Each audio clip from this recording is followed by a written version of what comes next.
Well, let's actually introduce one important person here again.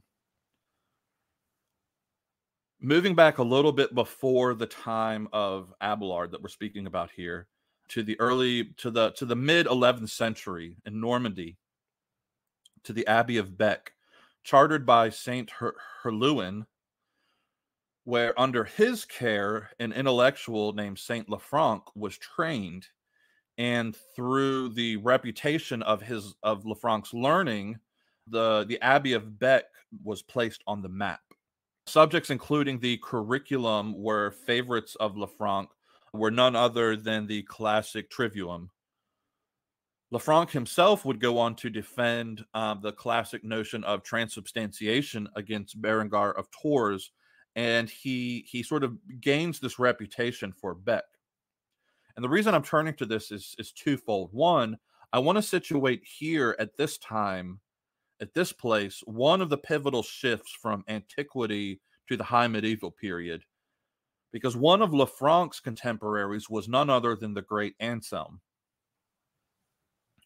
Okay, so this lecture is tentatively about reclaiming our scholastic tradition, right? And within this greater structure, there will be some key names that I want to draw upon. Obviously, in the initial call for Catholic intellectuals to rally against modernity, Thomas's name, for all the reasons that I just stated, came to the fore.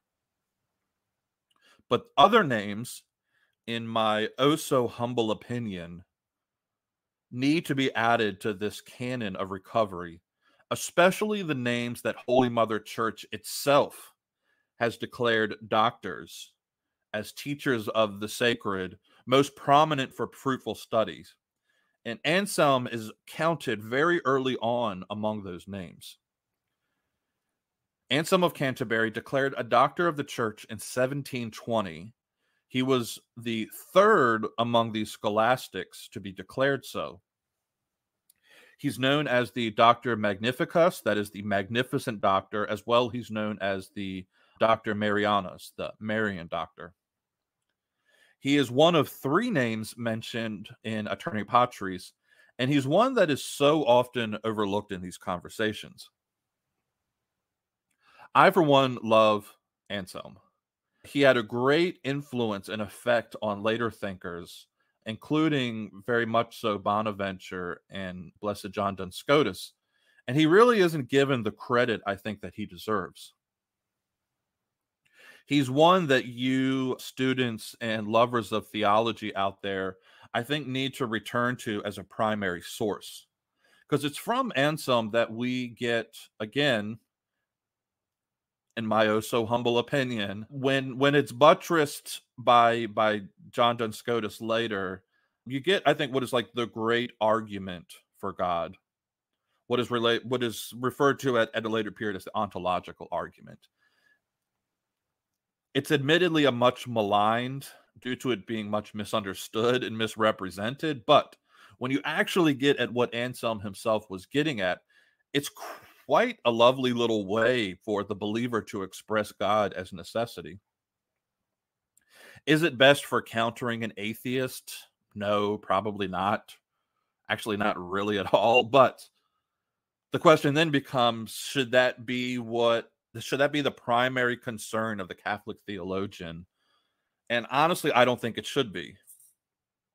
I don't think countering non-Catholics should be the second, third, or fourth concern of Catholic theologians. Part of reclaiming the scholastic recovery needs to be about having these conversations among ourselves again. Yeah, we can hold up the dialectic and challenge ideas, but we need to have an in-house challenge where it's theologians, Catholic theologians with Catholic theologians. Now, there's a place for answering non-Catholics, but in my opinion, that's best done when Catholics are doing good theology best. Not when we're constantly trying to answer every little single objection that comes along, which seems to make up like 90% of what we're doing now.